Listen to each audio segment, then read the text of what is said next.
बिस्मिल्लाहिर्रहमानिर्रहीम। अस्सलाम वालेकुम नादरीन, आप यूट्यूब चैनल देख रहे हैं। मैं इमरान खान हूँ। नादरीन, इमरान खान साहब की बहनें अडयाला जेल पहुंची। जैसा कि उन्होंने पिछले हफ्ते कहा था कि सुहेल अफरीदी अपने तमाम MPs के साथ आएंगे अडयाला जेल के बाहर, तो आज खैबर पख्तूनख्वा से सुहेल अफरीदी अपने तमाम MPs के साथ अडयाला जेल के बाहर पहुंच गए। मैंने वहां पे जो जर्नलिस्ट है उनसे बात की। उन्होंने कहा जी बिल्कुल ये सड़कें बंद की हुई हैं और आज की सूरत हाल ये है कि पहले तो कोई दुकान खुली होती थी, कोई मार्केट वगैरह खुली होती थी अडयाला रोड पे, लेकिन आज इंतजामिया ने पूरा कर्फ्यू लगा दिया।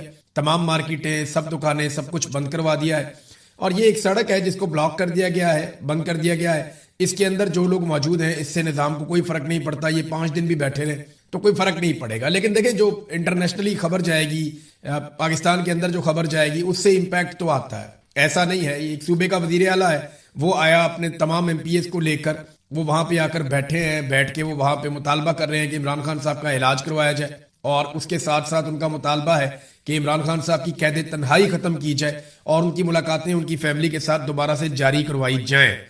अब ये मुतालबा जो है वो अब पता नहीं इनका क्या बनेगा, क्योंकि आसिम मुनीर साहब ने इस निज़ाम को इस लेवल तक पहुंचा दिया है कि अब सिस्टम को फर्क ही नहीं पड़ता इन चीजों से। कोई आदमी मार दिया जाए फर्क नहीं पड़ता।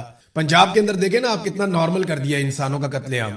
CCD बंदा उठाती है, बंदा उठा के मार देती है, इकट्ठे कई कई बंदे मार देती है और मावराए अदालत मार देती है। ना हाई कोर्ट पूछती है, ना सुप्रीम कोर्ट पूछती है, कोई अदालत सवाल जवाब होता ही नहीं किसी जगह पे। तो ये बहुत नॉर्मल हो गया। पाकिस्तान में इंसानी जिंदगी की कीमत बहुत नीचे ले जाई जा चुकी है और अब एहतजाज से, ह्यूमन राइट्स की आवाज उठाने से, इससे कोई फर्क नहीं पड़ता पाकिस्तान में मौजूदा निजाम को। तो काफी मायूसी है। दफा 144 बहरहाल जो है वो फारिग हो गई और वहां पे पाकिस्तान तहरीक इंसाफ के लोग पहुंचे। अब जो आज अडयाला जेल के बाहर लोगों की तादाद बताई जा रही है वो 500 से 700 के बीच में लोग वहां पे मौजूद हैं, क्योंकि जो MPs आए हैं उनके साथ भी 2-2, 3-3, 4-4 लोग तो आए हैं, किसी के साथ ज्यादा, किसी के साथ कम। वजीर आला है तो 50-60 आदमी उनके साथ भी होता है, सिक्योरिटी भी होती है, बाकी सब भी होता है। तो 500-700 लोग कम से कम इस वक्त अडयाला जेल के बाहर मौजूद हैं। वहां उन्होंने धरना दिया हुआ है। मैंने जो जर्नलिस्ट वहां पे मौजूद है उनसे पूछा कि धरने से कोई फायदा होगा? उन्होंने कहा जी कोई फायदा नहीं होगा। मैंने कहा क्या मतलब? उन्होंने कहा जी ये 2 दिन भी बैठे ना तो कोई फायदा नहीं होगा। ये खबर बनेगी एक छोटी सी और पाकिस्तान का मीडिया इसको चलाएगा नहीं, सोशल मीडिया पे इसको फैलाने की कोशिश की जाएगी, लेकिन कोई ना कोई नया इशू आएगा, ये मामला दब जाएगा। लिहाजा यहां से कुछ नहीं निकलेगा। इन्हें चाहिए कि ये रेड जोन में जाएं, ये सुप्रीम कोर्ट ऑफ पाकिस्तान में जाएं, ये हाई कोर्ट इस्लामाबाद में जाएं, ये वहां पे एहतजाज करें, वहां पे जाके अपना मौक़िफ़ रखें, जिससे हुकूमत को और पाकिस्तान का जो सिस्टम है उसको फर्क पड़ता है। यहां पे अडयाला जेल के बाहर बैठ के आप एक सुप्रिटेंडेंट पे दबाव डाल सकते हैं, वो उसका दबाव का फायदा लेकर वो मजीद तरक्की ले लेगा कि जनाब मैंने आपकी खातिर ये दबाव उठाया। बहरहाल अडयाला के बाहर की सूरत हाल मैंने आपके सामने रख दी। दफा 144 के बावजूद लोग पहुंच गए। हाँ, MNAs नहीं पहुंचे। MNAs को भी दावत दी गई थी कि आपने भी आना। बहुत सारे ऐसे हैं जो आते ही नहीं है। कई MNAs हैं जो कभी भी नहीं जाते अडयाला के बाहर, वो जाना भी नहीं चाहते। पंजाब से बहुत सारे MPs हैं जो जाना नहीं चाहते। अब वो लोग नहीं गए, यानी जिस तरह पंजाब से क्यादत को बुलाया गया था या MNAs को बुलाया गया था या सेनेटर्स को बुलाया गया था, वो सब लोग नहीं आए। लेकिन खैबर पख्तूनख्वा से सुहेल अफरीदी आए। सुहेल अफरीदी ने कहा जी जो मुराद सईद ने इंटरव्यू दिया है बात उनकी ठीक है, सारे एक छत के नीचे बैठ जाएं और वहां पे बैठकर फैसला कर दें कि करना क्या है, और जो करना है वो मुझे बता दें, फिर मैं जानूं, मेरा काम जाने, फिर मेरे पे छोड़ दें। सुहेल अफरीदी बड़े कॉन्फिडेंस के साथ ये कहते हैं कि वो इस्लामाबाद जाएंगे। देखिए इतना तो मैं जानता हूं कि सुहेल अफरीदी के पास अगर वो इस्लामाबाद के लिए निकलते हैं एक जुलूस लेकर, तो सुहेल अफरीदी के पास वो मार्जिन नहीं होगा जो अली अमीन गंडापुर के पास था। यानी 2 मरतबा वो लोगों को डी चौक में छोड़कर वापस आ गए। अब कोई भी वजीर आला अगर पहुंचता है इस्लामाबाद तो वो डी चौक में अपने कारकुनों को छोड़कर वापस नहीं आ सकता। ये मुमकिन नहीं है। ये उसकी तबाही हो जाएगी, उस शख्स की, उसके खानदान की सियासत की मुकम्मल तौर पर तबाही हो जाएगी। लिहाजा सुहेल अफरीदी ये बड़े कॉन्फिडेंस के साथ कहते हैं कि जनाब आप फैसला करें और फिर मेरे पे डाल दें, आप फिर मैं जानूं, मेरा काम जाने, मैं लोगों को लेकर पहुंचूंगा। अब इमरान खान साहब जो है ना वो इतने आराम से तो आजाद होंगे नहीं। सुहेल अफरीदी ने खुद कहा था कि ये सीधी उंगली से घी नहीं निकलेगा, हमें जोर लगाना पड़ेगा।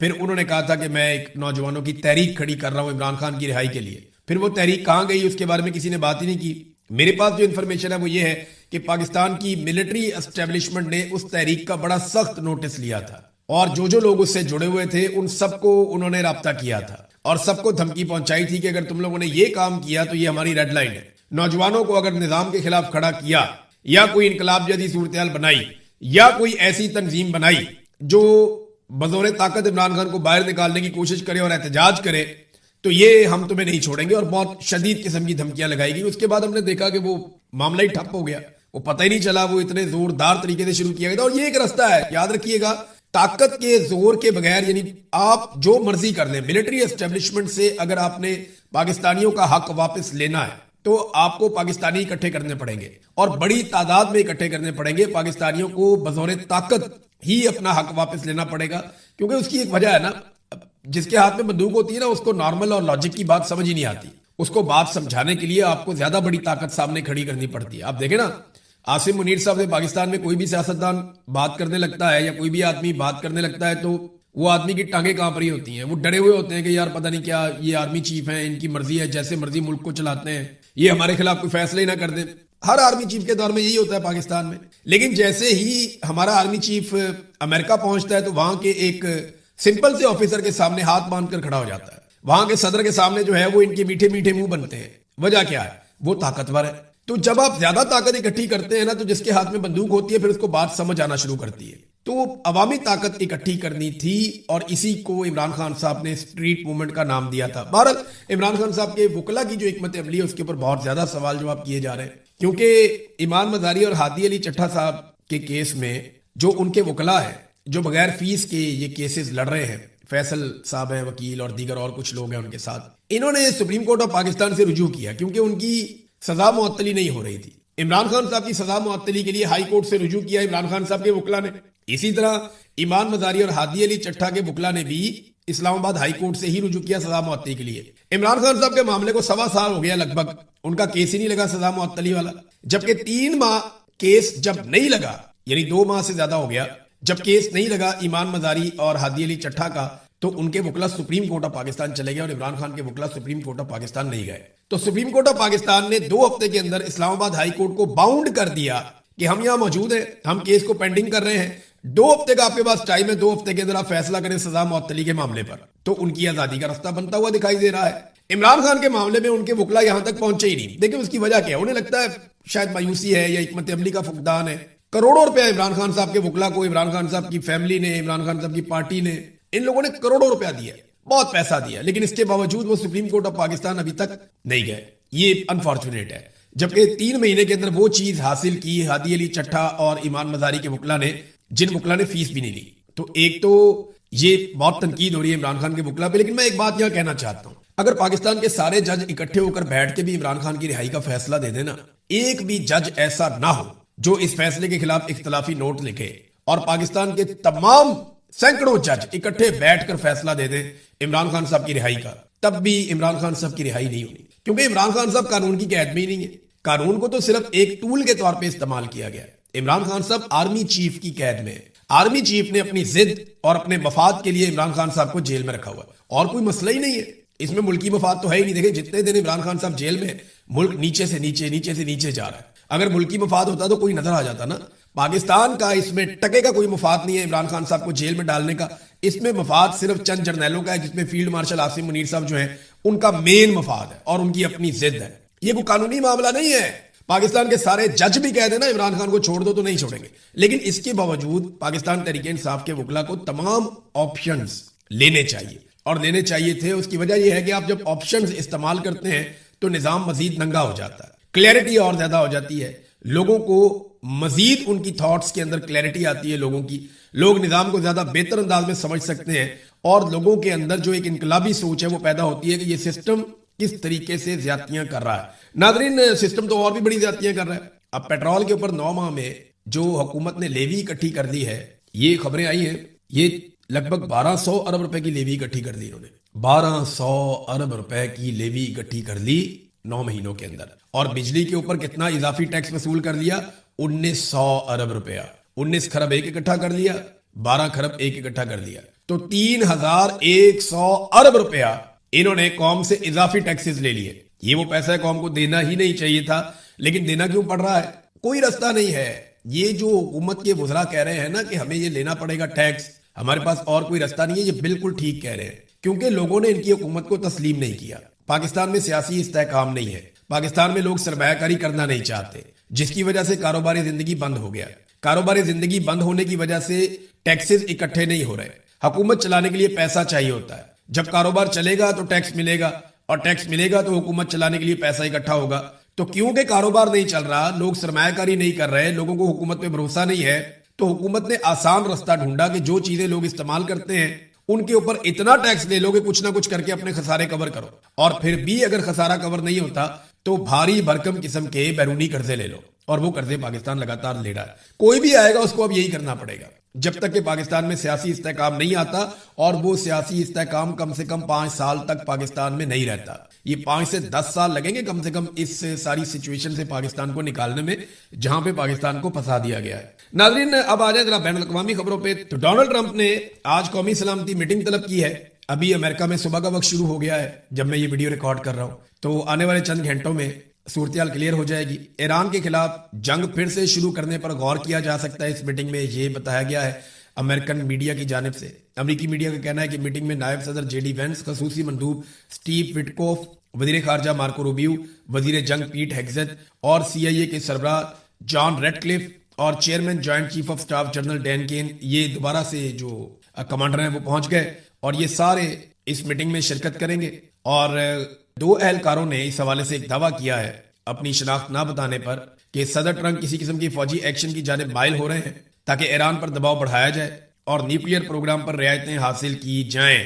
तो जनाब, लड़ाई के ऑप्शन हैं उनके ऊपर अब गौर किया जाएगा। दूसरी तरफ ईरान ने एक बड़ा खौफनाक स्टेटमेंट दिया है। मेरे ख्याल में ईरान जब ये काम करेगा ना, तो उसके बाद ईरान के लिए खतरा हमेशा के लिए टल जाएगा। ये बात शुमाली कोरिया को समझ आ गई थी। शुमाली कोरिया को एक मखसूस वक्त में यह समझ आ गई कि अगर वो एटमी कुव्वत ना बना तो अमेरिका उसको तबाह बर्बाद कर देगा और उसके पल्ले कुछ नहीं बचेगा। तो उन्होंने एटमी तजर्बात कर लिए। उसके बाद से लेकर अब तक वो बैलिस्टिक मिसाइल्स बना रहे हैं। कोई उनकी तरफ आंख उठा के भी नहीं देख सकता। वो बड़ी मजबूती के साथ अपने फैसले मुसल्लत करते हैं। गो के शुमाली कोरिया के अंदर एक बदतरीन किस्म की फस्तायत है, जुल्म है, जबर है, डिक्टेटरशिप है, लोग बहुत तंग हैं, उनकी जिंदगी अजीरन है, इख्तिलाफ राय की गुंजाइश नहीं। ये बातें शुमाली कोरिया के नेगेटिव पॉइंट्स हैं। लेकिन एटमी कुव्वत बनने के बाद से लेकर वो अब तक किसी भी बैरूनी जारहियत से महफूज हो गए हैं। ये बात भी एक हकीकत है जिसे झुटलाया नहीं जा सकता। तो ईरान ने कहा कि अगर दोबारा हमला हुआ तो 90% यूरेनियम अफसूदगी शुरू हो सकती है। ये एक बड़ी धमकी है। इसका मतलब सीधा सीधा ये है कि ईरान एटमी तजर्बा करने की तरफ भी जा सकता है अगर दोबारा ईरान के ऊपर हमला किया गया। तो ईरान ने अमेरिका और इसराइल को खबरदार किया कि अगर इसकी सरजमीन पर दोबारा हमला किया गया तो तेहरान यूरेनियम की अफसूदगी 90% तक बढ़ाने पर गौर कर सकता है। ईरानी पार्लिमानी कमीशन के तर्जुमान इब्राहिम रजाई ने ये चीज अनाउंस की और अपने बयान में कहा कि अमेरिका और इसराइल की जानिब से किसी नए फौजी कार्रवाई की सूरत में ईरान के मुमकिन रद्द अमल में 90% तक यूरेनियम अफसूदगी भी शामिल हो सकती है। उन्होंने कहा कि इस मामले का पार्लियामेंट में जायजा लिया जाएगा और कौमी मफादात के मुताबिक फैसला किया जाएगा। अब अगर ईरान के ऊपर अमेरिका और इसराइल अटैक करते हैं तो वो कहेंगे जी हमने तो पहले से कह दिया था, और एक जवाब उनके पास होगा कि बार बार हमलों से बचने के लिए हमें दिफाई नुक्ता नजर से एटमी तजर्बा करना पड़ा है। तो ये अब एक नई सिचुएशन है अमेरिका के सामने, इसको वो कैसे टैकल करते हैं। बहरहाल 4 ईरानी पकड़े गए हैं बूबियान के जजीरे। ये एक किराए की कश्ती पे पहुंच रहे थे और ये जो ईरानी लोग हैं इनका ताल्लुक जो कुवैती सरकार ने बताया, कुवैत के पास है ना ये बूबियान का जजीरा, ये बहुत इंपॉर्टेंट है। मैंने आपको कुछ अर्सा पहले इसका नक्शा दिखाया था। कुवैत के साथ ये बूबियान का एक बहुत बड़ा जजीरा है। इसमें अमरीकी स्ट्रेटेजिक जो है वो एसेट्स भी हैं। अमेरिका ने यहाँ पे अपने हथियार भी रखे हैं, अपनी फौज भी यहाँ पे रखी है और मुबैना तौर पे इसको इस्तेमाल किया जाता है दिफाई नुक्ता नजर से। तो बूबियान के जजीरे पर 4 लोग पहुंचते हैं ईरानी एक किराए की कश्ती में जो पकड़े जाते हैं। अब कुवैत ने ये दावा किया कि ये लोग, इनका ताल्लुक ईरान की पासदाराने इनकलाब से है और वो वहां जो है कार्रवाई डालने के लिए आए थे और उनके साथ लड़ाई में एक कुवैती फौजी जख्मी भी हो गया।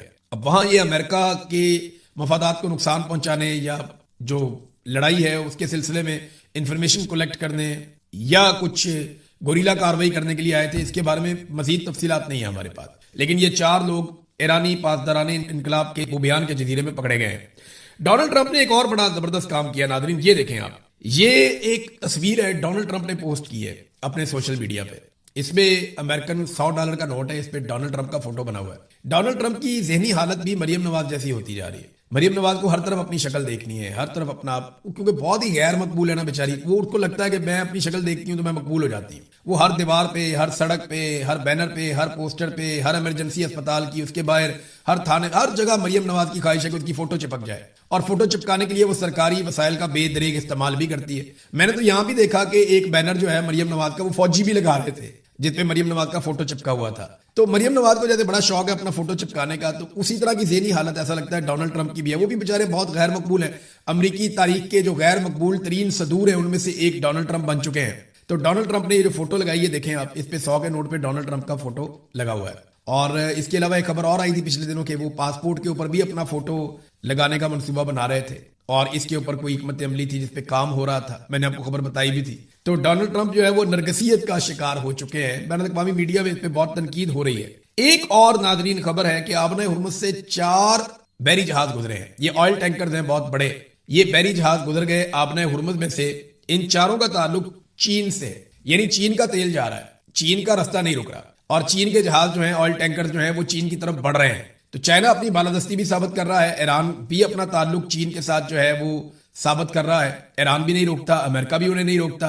तो चाइना अपना काम जो है वो चालू रखे हुए, जबकि अमेरिका ने कुछ पाबंदियां लगाई चाइनीज कंपनी के ऊपर, जिन्हें चीन ने रद्द कर दिया।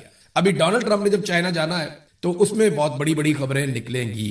नाज़रीन, एक आखिरी खबर यह है कि ईरान ने जो आबने हुर्मुज़ की हदूद है वो पहले होती थी कुछ 30 मील तक, ये ज्यादा लंबी और बड़ी जगह नहीं थी, लेकिन ईरान ने अब इसको बढ़ाकर लगभग 300 मील तक कर दिया।